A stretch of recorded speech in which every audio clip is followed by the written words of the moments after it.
Hello dear friends, I'm Samuel Moore and welcome to my Study with Samuel video series.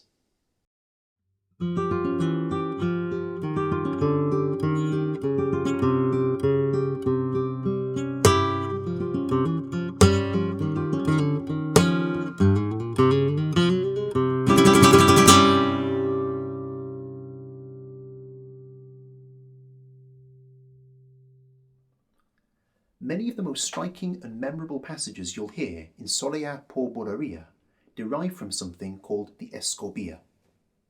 In an ensemble context, the Escobilla is a section of the palo that acts as a showcase for the dancer's footwork.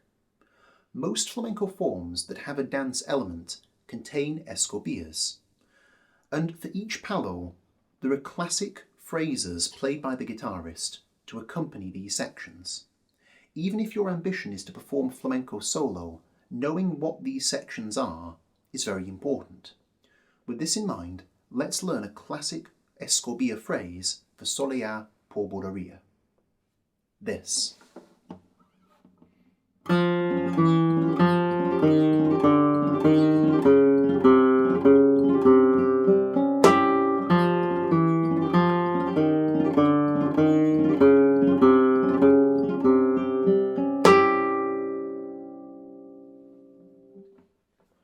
So let's take a moment to break down what's going on there and how it works.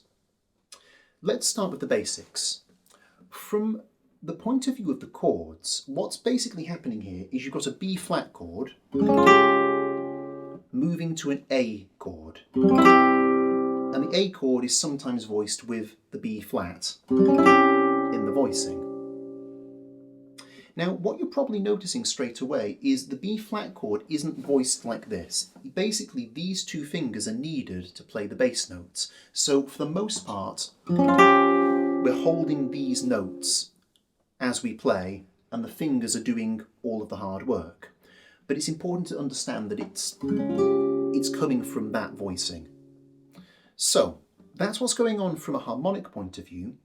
Let's now talk about where the chords change. Generally speaking, on beats 1 through to 9, we're staying on that B flat voicing. And then on beats 10, 11 and 12, we move back to A. So in other words, we're going 1, 2, 3, 4, 5, 6, 7, 8, 9, 10, 11, 12. All very simple so far. Let's now talk about the bass line. First things first, the bass line is always played with the thumb and each note is rest stroked. In terms of this hand, let's divide what's going on into 3 beat chunks. So the first thing to understand is you're holding down that shape throughout the bass line. You'll understand why later. But for now, let's just get the bass line with those notes being held down. On beat 1, you're going to play the open D string. Then on beat 2, we're going to play C sharp. Now, this is going to look a bit strange, but this is very common in flamenco. We're going to do this. It looks strange, but all we're really doing here, after you've played the D, you're swinging your elbow out this way, thus allowing the second finger to reach over these fingers and play C sharp, whilst holding that in place. This may seem very counterintuitive, but it's very, very common in flamenco. So that's what you've got to do, and like I said, it's crucial you swing the elbow out. If you try to stay in that position, it feels as bad as it looks. Okay, so don't do that. Swing the elbow out, it'll help you a lot. And then on beat 3, we go back to the open D chord, D note, my apologies. So it's basically D, C sharp, D. Then the next 3 beat chunk, very simple. C, B, C. And you can see I'm using second finger, first finger, second finger. Then on beats 7, 8, 9, using first finger, B flat, then the open A, and then back to the B flat.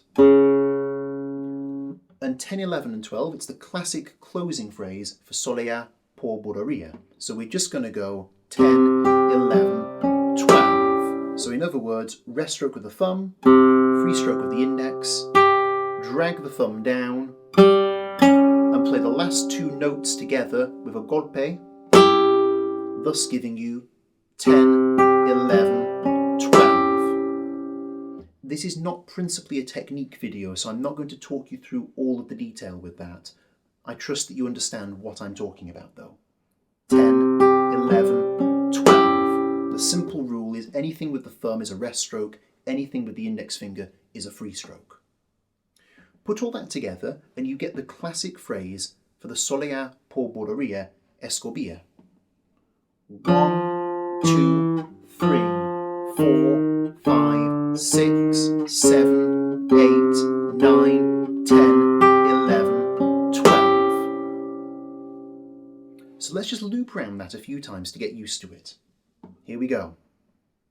1, 2, 3, 4, 5, 6, 7, 8, 9, 10, 11, 12. 1, 2, 3, 4, 5, 6, 7, 8, 9, 10, 11, 12.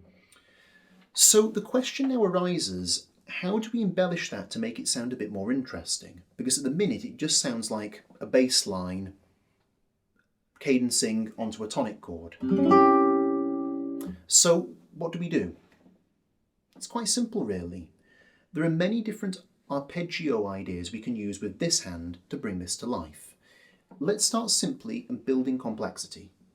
Before we continue with today's lesson, I'd like to do a quick shout out to let you know about my new Patreon account.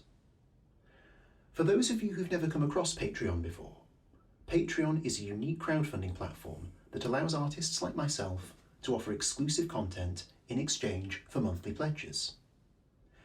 Your generosity allows me to continue working as a full-time musician, and in exchange you get access to some really great material, from unseen tutorial videos similar to this one, to flamenco guitar lessons.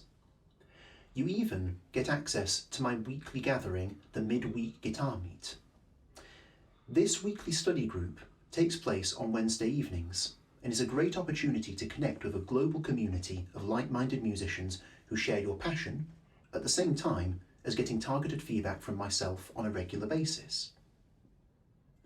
So if all this sounds interesting to you, please click the link in the description below to access my Patreon page and select an option that works for you.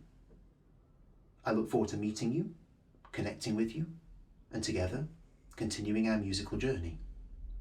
Now, however, let's get back to today's lesson. So one of the most simple things you can do on beats 1 through to 9 is for every bass note you play, do an index finger free stroke on the end of the beat. So instead of going 1, 2, 3, 4, 5, 6, 7, 8, 9, we can do this. 1, 2, 3, 4, 5, 6, 7, 8, 9. And then just cadence as normal. 10, 11, 12. It's a really simple idea, but it's a great way to get a bit more forward motion into your playing. Alternately, you can use some slightly more sophisticated arpeggio ideas. So for instance, we could line these 3 fingers up on the 1st, 2nd and 3rd string like so, and we could, let's start simply, let's just peel away from 3, 2 to 1 on each bass note. So in other words, we're going to go for each bass note, thus giving you 1, 2, 3, 4, 5, 6, 7, 8, 9, and then just cadence as normal. 10, 11, 12. Again, it's a really simple idea, but it works very well. Alternately, you could do a more straight arpeggio, where you're still lined up 1, 2 and 3, but instead of rolling like so, we're basically going to go up. So we're going to go 1, 2, 3 for each bass note. So it will sound like this. And that's one beat. So in other words, we're going 1, 2, 3, 4, 5, 6, 7, 8, 9, 10, 11, 12. Again, it's a really simple idea, but it gets a lot of life into your playing really quickly. Another alternative is we could divide the compass into quarters, and we could pick, for each 3-beat chunk that makes up each quarter, we can do a hand pattern. So let's do a really simple one. On the first beat, we'll use the bass note and the arpeggio that goes 1, 2, 3. So for example, on the first pattern of 3, and then for beats 2 and 3, we're just going to go thumb, index, thumb, index. So in other words, the pattern's going to go 1, 2, 3, 4, 1, 2, 1, 2. Exactly the same on this movement. And exactly the same on this movement. And then the cadence. Thus giving you 1, 2, 3, 4, 5, 6, 7, 8, 9, 10, 11, 12. So in a very short amount of time, we've got quite a lot of sophistication within our playing just by playing around with different arpeggio patterns and finger patterns with this bass line. A final little piece of advice is this. In the video I previously posted about Soleá por Bulería, the one that's entitled Compass Embellishments, there are many different ideas for varying beats 7, 8 and 9 of the compass. So for instance, I showed you one that sounded like this. So that is 7, 8, 9, and then the cadence is normal, 10, 11, 12. Now, I'm not going to talk you through how to play that because that's in a previous video. If you want to learn that phrase in detail, check out Soleá por Bulería Compass Embellishments. It's on my channel. But the point I'm trying to make is this. That can be substituted for this phrase on 7, 8 and 9 of the Escobilla. So for instance, you could go 1, 2, 3, 4, 5, 6, 7, 8, 9, 10, 11, 12. So you see what I'm getting at? You've already got many options to vary this simple phrase, even with just things you've already learnt and the material I've shown you today. To conclude, I'm going to do a quick demonstration of what can happen when you bring this all together, and I leave all this information in your capable hands. Here we go.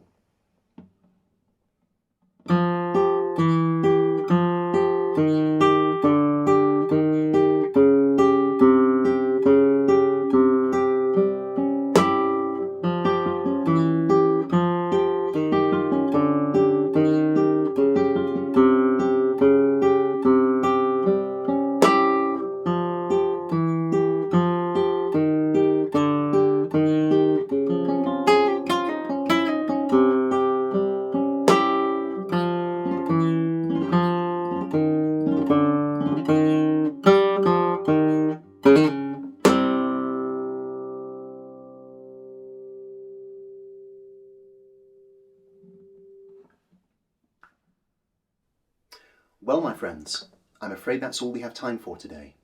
But if you enjoyed this video, please subscribe to my YouTube channel and hit the bell icon to receive notifications. There'll be more videos coming soon. If you want to study with me on a more one-to-one basis, you can book Skype and Zoom lessons via my website. A link is in the description below. Until we next see each other, you stay safe, and as always, thank you for watching.